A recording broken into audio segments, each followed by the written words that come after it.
Bapak Ibu guru hebat, apa kabar? Semoga Bapak Ibu senantiasa dalam kondisi yang sehat walafiat. Amin. Perkenalkan, saya Lina Yulistianti, peserta pendidikan guru penggerak Angkatan 11 Kota Tangerang.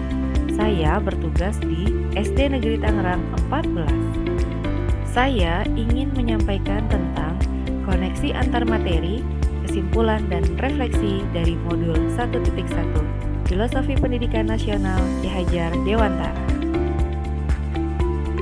Menurut Ki Hajar Dewantara, pendidikan adalah menuntun segala kekuatan kodrat yang ada pada anak-anak itu agar mereka sebagai manusia dan sebagai bagian dari anggota masyarakat dapat mencapai keselamatan dan kebahagiaan yang setinggi-tingginya. Dasar pemikiran Ki Hajar Dewantara. Yang pertama adalah menuntun. Menuntun di sini mempunyai arti bahwa pendidik itu hanya dapat menuntun tumbuh atau hidupnya kekuatan kodrat yang ada pada anak-anak agar dapat memperbaiki laku hidup tumbuhnya kekuatan kodrat anak. Dalam proses menuntun, anak diberi kebebasan namun pendidik sebagai pamong dalam memberi tuntunan dan arahan agar anak tidak kehilangan arah dan membahayakan dirinya. Di sini, pendidikan berpihak pada anak. Kedua, kodrat anak merdeka. Manusia merdeka adalah manusia yang hidupnya, lahir dan batin tidak tergantung pada orang lain, akan tetapi bersandar atas kekuatan sendiri. Merdeka yang dimaksud di sini adalah merdeka lahir dan merdeka batin. Ketiga, kodrat anak bermain. Bermain adalah salah satu kodrat anak yang mana akan mempengaruhi dalam pembentukan budi pekerti. Bahkan, melalui permainan dapat menjadi bagian pembelajaran di sekolah. Keempat, bukan tabula rasa. Anak bukan kertas kosong yang bisa digunakan sesuai keinginan orang dewasa. Anak lahir dengan kekuatan kodrat yang masih samar-samar. Tujuan pendidikan adalah menuntun, memfasilitasi atau membantu anak untuk menebalkan garis-garis samar itu agar dapat memperbaiki lakunya untuk menjadi manusia seutuhnya. Menebalkan anak bisa dilakukan dengan kekuatan konteks sosio-kultural. Filosofi Ki Hajar Dewantara. Ing ngarso sum tulodo, ing madya mangun karso, tutwuri handayani. Dasar pemikiran Ki Hajar Dewantara berikutnya adalah kodrat alam. Kondisi anak sejak lahir yang dipengaruhi kultur budaya dan lingkungan tempat anak berada. Kodrat alam berkaitan dengan sifat dan bentuk lingkungan di mana anak berada. Kodrat zaman adalah perubahan dari waktu ke waktu. Guru harus membekali keterampilan kepada siswa sesuai zamannya agar mereka bisa hidup dan berkarya.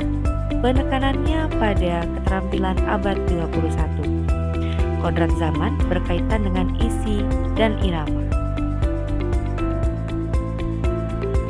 Budi pekerti adalah kesadaran perbuatan atau perilaku seseorang berkaitan erat dengan karakter manusia. Budi pekerti bisa ditunjukkan dengan kebiasaan yang sederhana seperti bersikap sopan, membiasakan diri bertegur sapa, salam dan senyum, juga dengan membiasakan kata tolong, maaf, dan terima kasih.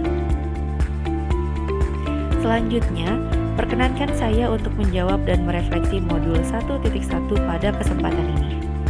Berawal dari hal yang saya percaya tentang murid dan pembelajaran di kelas sebelum saya mempelajari modul 1.1. Yang pertama, saya memandang murid sebagai penerima pasif dari pengetahuan yang saya sampaikan. 2. Melihat proses pembelajaran hanya sebagai sesuatu yang linear dan terstruktur dengan ketat. 3. Saya hanya fokus pada evaluasi kognitif melalui tes tertulis dan ujian standar. 4. Saya kurang memberikan perhatian pada kebutuhan individual dan perbedaan di antara murid. Dan terakhir, pembelajaran budi pekerti hanya fokus pada saat pelajaran pendidikan agama dan PPKN. Setelah saya mempelajari modul 1.1, kemudian menyelami lebih jauh, maka ada hal yang berubah dari pemikiran dan perilaku saya. Yang pertama, saya mulai memahami pentingnya peran guru sebagai fasilitator yang membimbing murid dalam proses belajar, bukan sekadar sebagai pemberi informasi saja. Kedua, saya sekarang lebih sering mengajak murid untuk berdiskusi, berkolaborasi dalam proyek, dan mengeksplorasi ide-ide mereka sendiri. Tiga, saya lebih memperhatikan aspek-aspek lain seperti kemampuan berpikir kritis, kreativitas, dan kerjasama tim. Empat, saya sekarang lebih terbuka untuk menyesuaikan materi dan metode pengajaran, memberikan dukungan tambahan bagi murid yang membutuhkan, dan menciptakan lingkungan belajar yang inklusif. Dan terakhir, saya memberikan nilai-nilai budi pekerti di semua mata pelajaran. Hal yang dapat segera saya terapkan lebih baik agar kelas saya mencerminkan pemikiran Ki Hajar Dewantara. Langkah pertama yang dapat saya terapkan adalah memperkuat peran saya sebagai fasilitator dan motivator, bukan hanya sebagai penyampai informasi. Saya akan lebih sering mengajak murid untuk berpartisipasi aktif dalam proses pembelajaran melalui diskusi, tanya jawab, dan kerja kelompok. Ini akan memungkinkan murid untuk mengembangkan kemampuan berpikir kritis, bekerja sama, dan menyampaikan ide-ide mereka secara terbuka. Kedua, saya akan menerapkan pendekatan pembelajaran yang lebih holistik dan kontekstual.